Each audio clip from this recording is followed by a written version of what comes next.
Hey guys, I'm Boga, that's Boga, and today I kind of want to talk about an article that I stumbled upon recently.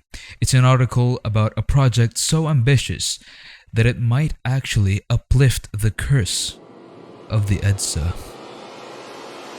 Spoiler alert, it doesn't. Now in the Philippines, we have a road here called EDSA. Now more specifically, it's Epifano de los Santos Avenue. It's a very old road here in the Philippines that was built back in the 1940s, and up until now, it's still in use. And of course, a road that old would obviously have a fair share of historical events with it. In 1986, the People Power Revolution happened. This is where people protested peacefully and showed exemplary courage to overthrow the dictator Ferdinand Marcos. This is also where the sequel for the People Power Revolution 1 happened, the People Power Revolution 2, the Fall of Estrada, which is where people reunited back again to impeach President Joseph Estrada because of his corruption and graft, and they succeeded. Now, all of the events that happened back then in EDSA was very historical for us Filipinos because it showed the pure courage and bravery of us brazen Filipinos fighting the greater evil called the corrupt government. Even up until now, if you go into EDSA, you're still considered as a brave soul because you're not fighting the government here. You're fighting the fucking traffic. EDSA is so congested that the word traffic is synonymous with it. If you're going through EDSA, be sure to download your favorite movie and pack your favorite chips and drinks because you'll stay there for an hour because of the end-to-end turtle-like movement of the cars. It's so traffic in EDSA that you can literally make it as an excuse for being late. You can just say to your teacher that you went through EDSA and she'll probably give you a pass because of how traffic that shit is. But behold, I am here to spread to you the good news, the evangelical news that will give light to the curse that is plaguing EDSA. And of course, I am just joking. This is the elevated expressway that'll be built in EDSA and C5 Road. You know, C5 Road, the road that connects Parañaque, Las Piñas, Makati, you know, all that fancy stuff, right? Now it says here that it's a 30-kilometer elevated expressway that stretches from Valenzuela, EDSA, to Parañaque with 12 lanes per floor. There's 4 floors here. That's 48 lanes. Now this is not just one. There's a 30.1 kilometer one that stretches from NLEX to SLEX with 4 stories and 10 lanes. Wow, they cut it short with the 10 lanes there, huh? Let me express this to the public that this summary concept of this 4 elevated expressway Maharlika, C5 and EDSA is 62 kilometers all total length. That can accommodate 48 million vehicles a day when it becomes operational. The component of this concept in order to make this project working without any delay. So we required that we need Congress to pass the emergency power of the president to sustain the 5-year program implementation without any intervention. Wow. Okay, I'm not an architect whatsoever. I'm not an engineer. I don't know anything about infrastructure. But I think this is stupid. Let me explain to you why. Because the main fix for traffic is not more lanes. It's better transportation. Maybe instead of the government investing into this earthquake hazard of a building, they could just invest in public transport, better public transport. Take into Japan, for example.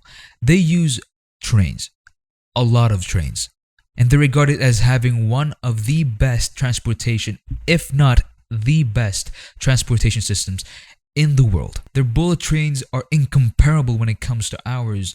And you think that having this parking lot looking ass of a building be the solution? This looks like a publicity stunt to promote the next Red Notice movie because instead of stealing the MOBA globe, they just transported a parking lot and just plopped it in the middle of buttfuck EDSA. Now let me preface that this is just a proposed project. It hasn't been approved yet.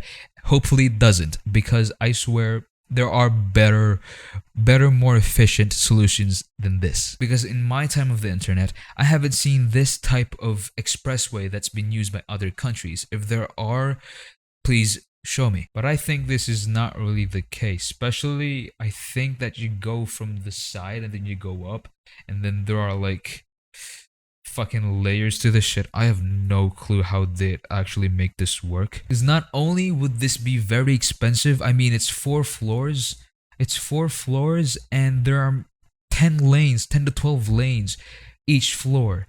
How would they do that? A better train rail system and more buses would be a more efficient way of solving this EDSA traffic problem, because not gonna lie, this looks like one of those Dolomite Beach projects where it'll just be used because it's there and it's not because people actually wanted it. But as I said earlier, I'm not an infrastructure genius who knows every solution and tips and tricks to solve this long-standing problem in EDSA, but the fact that even I think that this isn't the best solution the government can invest in says everything. I don't know what the people behind this project is thinking, but maybe there's a sense here that no mere mortal can understand. The one thing that makes sense to me is what the former Vice President Leni Robredo once said: roads for people, not for cars. Now, I quoted our former vice president here because it's literally the truth. We shouldn't focus on building roads and building expressways to benefit cars, because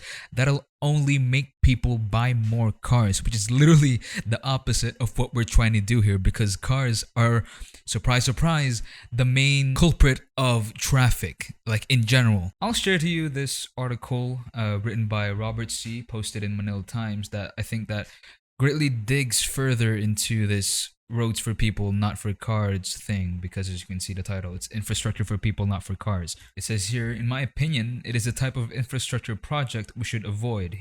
He's referring to the expressway. In Philippine cities, such projects foster car dependency by reinforcing urban environments where dignified travel is possible only with private motor vehicles. More road space for cars offer only temporary traffic relief. Whenever traffic eases, more people are attracted to using more vehicles. Greater car use brings more congestion, more pollution, increased consumption of fossil fuel, accelerated climate change, and worsening health outcomes. I agree that this project is just a short-term solution for a long-term problem, because maybe when this expressway is done, it'll of course widen up EDSA a bit, because obviously there are more roads and cars would just be using the hell out of this expressway, and people will just catch up because of how ingenious this idea is, and they'll just think that, hey, let's just buy some cars. And of course, when more cars are starting to be used, it's just the same problem all over again. Then there's the question of inclusivity and fairness. In a country where only a small minority,